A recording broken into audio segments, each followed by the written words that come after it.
Our paper is about scale and skill and active management.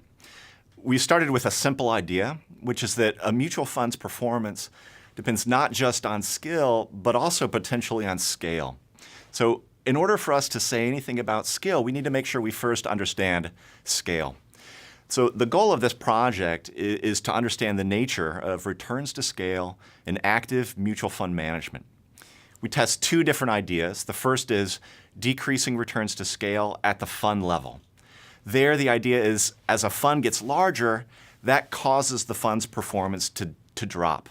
For example, because larger funds make larger trades that push prices more, and that hurts performance.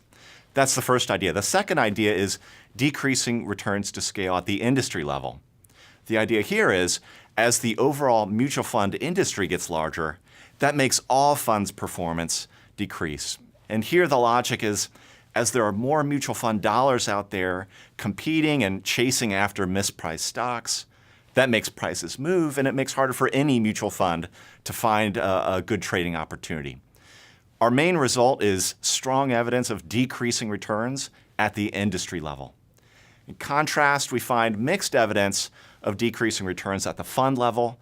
So more simply, we find that it's the size of the mutual fund industry that's very important for performance.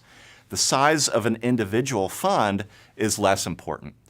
These results that we're finding on scale have some interesting implications for how we think about skill. We offer a new way of measuring skill that adjusts for scale. With this measure, we show, for example, that skill has been trending upwards in the mutual fund industry over the last 30 years. Well, an active mutual fund is distinguished from a passive mutual fund in the sense that a passive mutual fund would just buy a basket of stocks that represent an overall investment in the stock market or segment of the stock market, what we typically call an index fund. An active fund deviates from that portfolio by overweighting stocks that it believes are underpriced and offer superior returns, and downweights or sells off the stocks that it believes are overpriced or offer worse returns. So an active fund will trade more than a passive fund, and its return will have what we call tracking error relative to the passive benchmark against which it's judged. Well, the surge in popularity of active mutual funds really coincides with the surge in mutual funds overall. In fact, index funds or passive funds have actually had a somewhat higher rate of growth than active mutual funds, but the overall mutual fund industry has grown so much over the decades that active funds too have become much bigger in the sense that they control a much bigger segment of the U.S. stock market. We believe that the overall trend in mutual fund growth just coincides in general with the increasingly smaller fraction of the U.S. equity market that's owned directly by individuals. The growth in retirement plans, such as defined contribution 401k plans, is one big driver of that growth, and there are other institutional factors that have been identified as leading to this surge in mutual fund size. As there are more mutual fund dollars out there competing with each other and looking for mispriced stocks, then there's more trading on those ideas that pushes prices, and that's going to make it harder for any mutual fund to find a mispriced stock. So the analogy we like to use is that if there are more people fishing on the same pond, well, that's going to make it harder for any individual person to catch fish on that pond.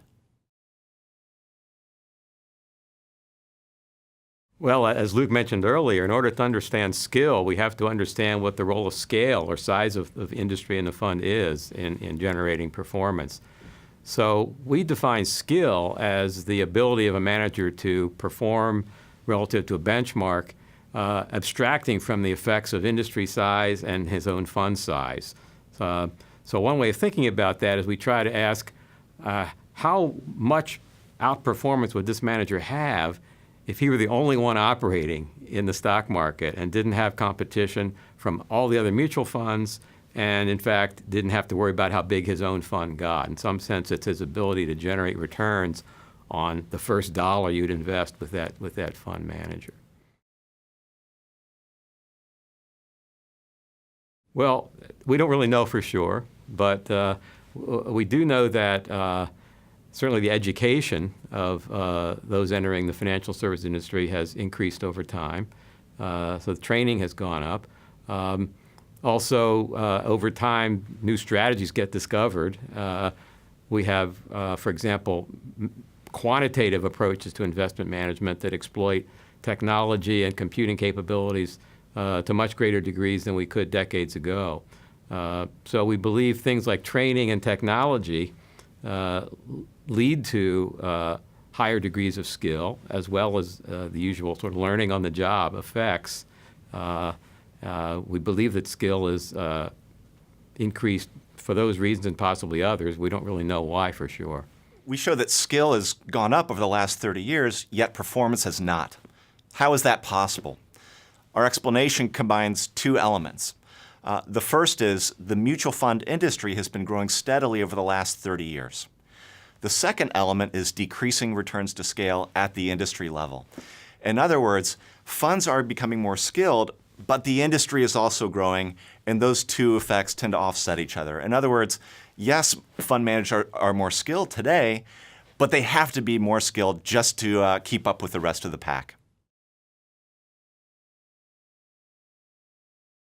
So as a fund gets larger, it starts to make larger trades. Those larger trades push prices more against the fund, which hurts the fund's profits. Yeah, for example, if you have a fund that thinks a given stock is underpriced and wants to buy 5,000 shares of that stock, it has to go and find someone willing to sell that stock in the market. If another fund identifies a stock as underpriced and wants to buy 50,000 shares of that stock, it's got to find more potential sellers of that stock. To do so, it either has to offer a bigger concession, willing to pay more for that stock to get it quickly, or it has to try to parcel out its purchases over time and take longer, and perhaps thereby miss out on some of the underpricing that would get corrected in the meantime.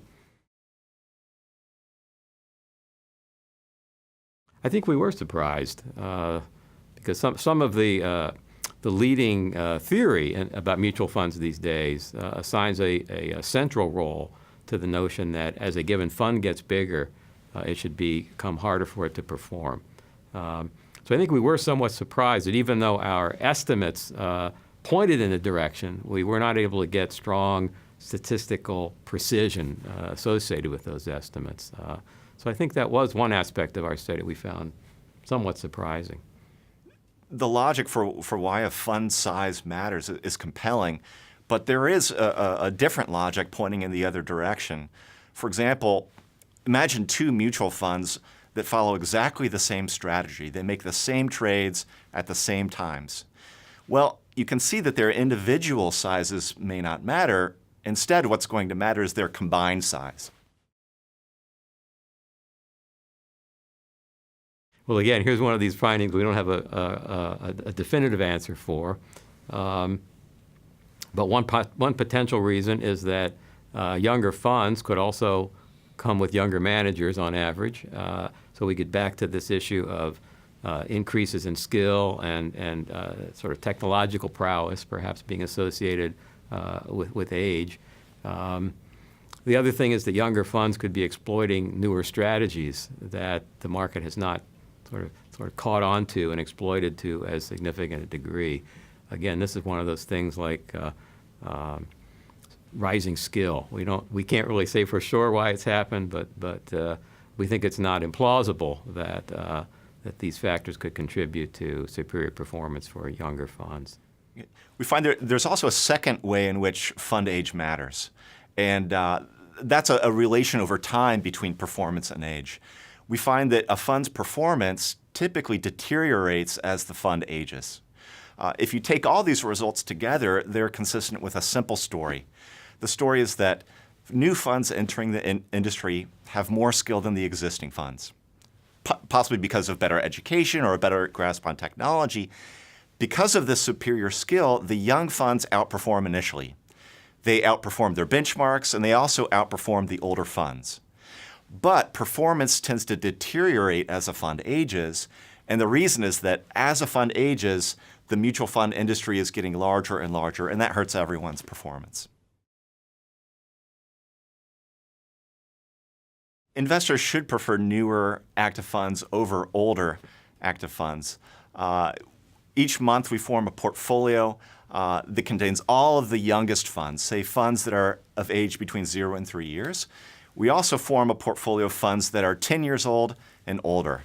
And we find that the portfolio of very young funds significantly outperforms the portfolio of older funds. Well, here's sort of the bad news of this finding is that even though we find younger funds significantly outperform older funds in the active fund universe, active funds in general, be they young or old, on average have underperformed passive index funds. So our message would be to someone who has decided to invest at least part of their money in active funds, younger funds do seem to, on average, offer superior performance, but the overall averages do favor index funds.